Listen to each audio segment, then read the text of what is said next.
What is going on, guys? DBG here, and in this video we are going to be doing a gameplay with the Galaxy Opal Dominique Wilkins.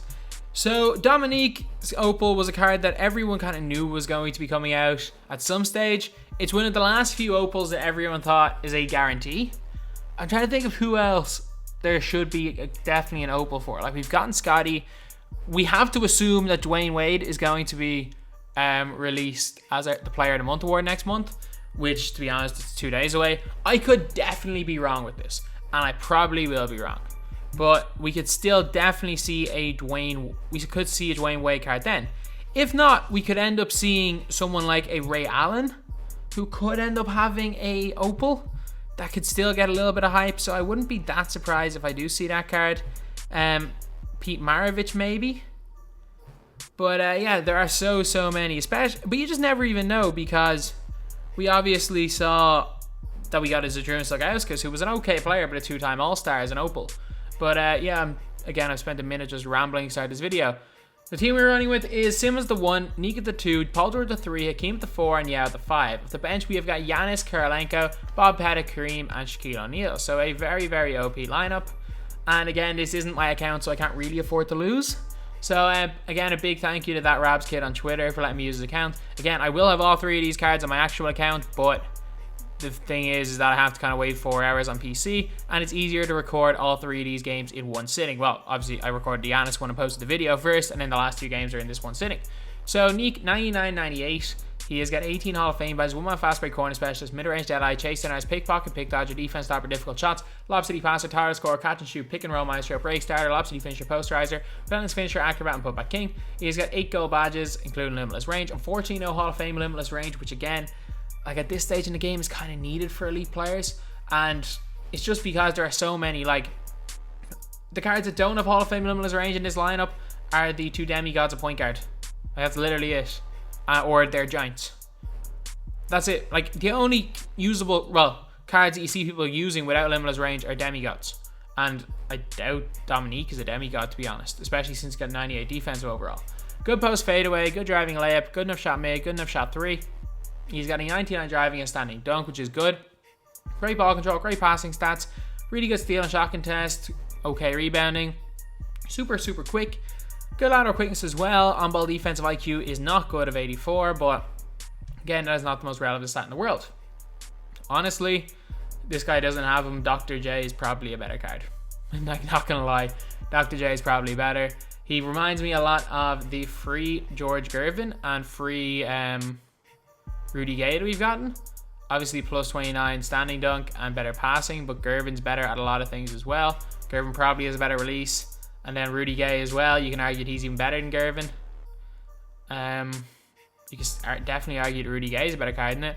So of all three of these cards, we got, obviously, Giannis Unbelievable. We got a 7-3 sniper, and then we got a neat card, which is probably going to be decent, I guess. But anyway, now let's go on to his release and his hot zones, then we're going to get on to the game. So Dominique has got hot zones everywhere on the floor apart from one spot. His release is, I don't think it's base 8, but it's the closest thing to base 8. It's essentially the same release, but it's the same base Clyde Drexler has. I don't think it's 8. Someone said it. Someone put it in the comments, but he's had basically the same release for years. Like, Iverson used to have this release, and back in like 2K14, trust me, this base was the cheesiest thing ever in my team. 2K14, 2K15.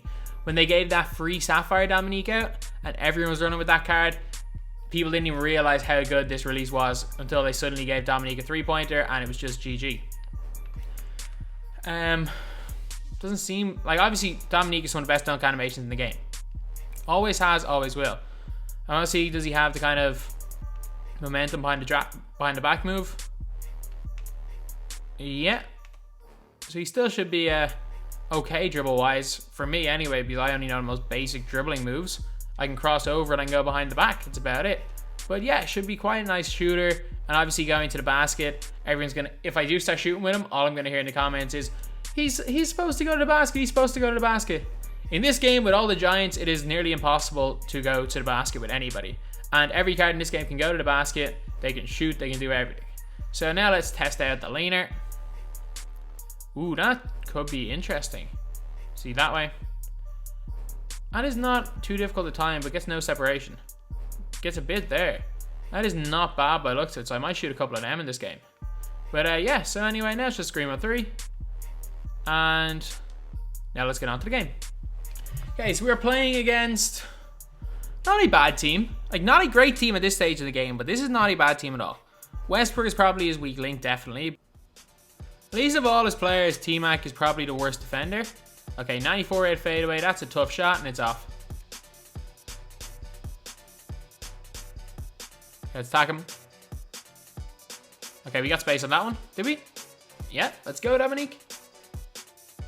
Right to the basket. Tough attempt at a finish by Dominique. Let's go. T-Mac's done a good job guarding him. And Neek is already cold, even though he does have 2 points to start the game. There we go. Right to the basket. Easy dunk. I don't know what he was doing there with Mutombo, but he switched off completely right there. To the basket. Can't finish over Westbrook. Like, he doesn't have much, to be honest. Like, to be fair, though, in this game, it's a lot harder to score at a wing than anyone else. It's been a struggle to start the game, not gonna lie. It has been a struggle. Because he doesn't really have any animations that make him able to score against off-ballers. Like, he doesn't really have, like, really cheesy kind of first step. He doesn't have any real cheesy dribble moves that I can use anyway that I've seen. And we haven't been getting to... Actually, no, to be fair, we haven't been getting stops. And I've just been kind of struggling to get into his jumper as well, which is a little bit annoying. Here's the first hard off-baller I've played against, though. So, like, I know I'm going to be fine once I go to my bench, where I can actually use my players instead of just running through one player.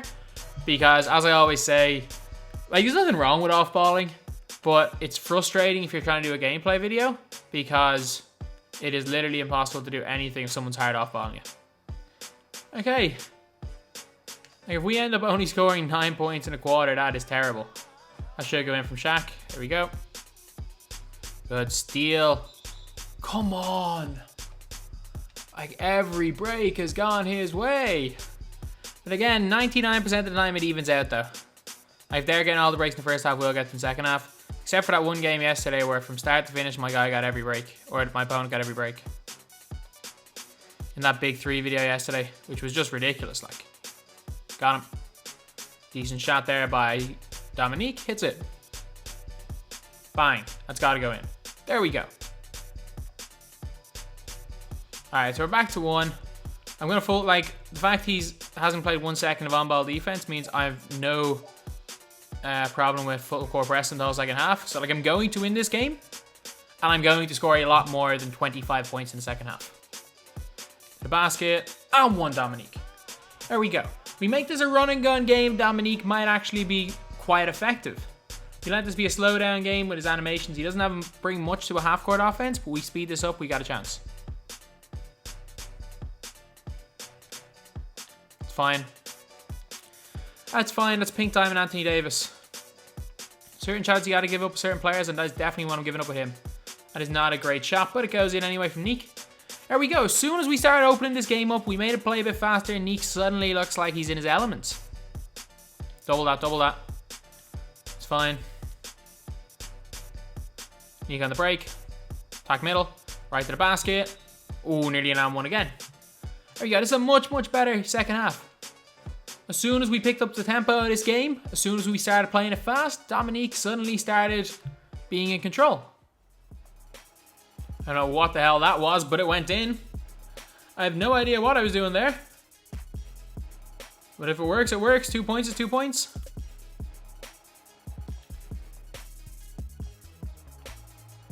Steal. Straight line. Probably could have pulled for 3, but again, 2 points is greater than none. Great. This is going to take a while. Get some popcorn, kids. This is going to take a long, long time before we are back into the game. Until you see Kevin Durant just vanish, like he will literally vanish. But this could take 2 to 5 minutes. Like, literally, this is... Injuries are the worst thing in this game because for some reason your players literally just sit there. You just sit there and stare. And yeah, fair enough to him. Down 20, he wasn't willing to actually wait it out, which is the ridiculous thing with injuries. That is something that no one's talked about it, but they 100% need to fix they 100% need to fix that injury thing for NBA 2K20, because that is it doesn't happen often. It does not happen often, but it is a very, very annoying situation. So Dominique, how I feel about this card. When you're in a full court press and it's a fast offense, there's no replaying defense, and it's just score, score, score, score, score, he can be good. Sure, when he gets ahead of steam, he can get to the basket, he can dunk a little bit. Well, he can dunk really well. He can shoot when he's open, he's got a decent release. But there are so many better cards. It's just a nothing card. It makes no difference. You're not going to see Dominique much, because he's going to be more expensive than a lot of cards that are better than him, because he's come out kind of late in the year. But yeah, this is the gameplay. Very kind of disappointing, because Dominique back in the day used to be my favorite player in 2K, but with the way that they've done animations this year, with how OP cards are, it's just not up there anymore. But anyway, that's the video. Thank you guys for watching. Please like, comment, and subscribe.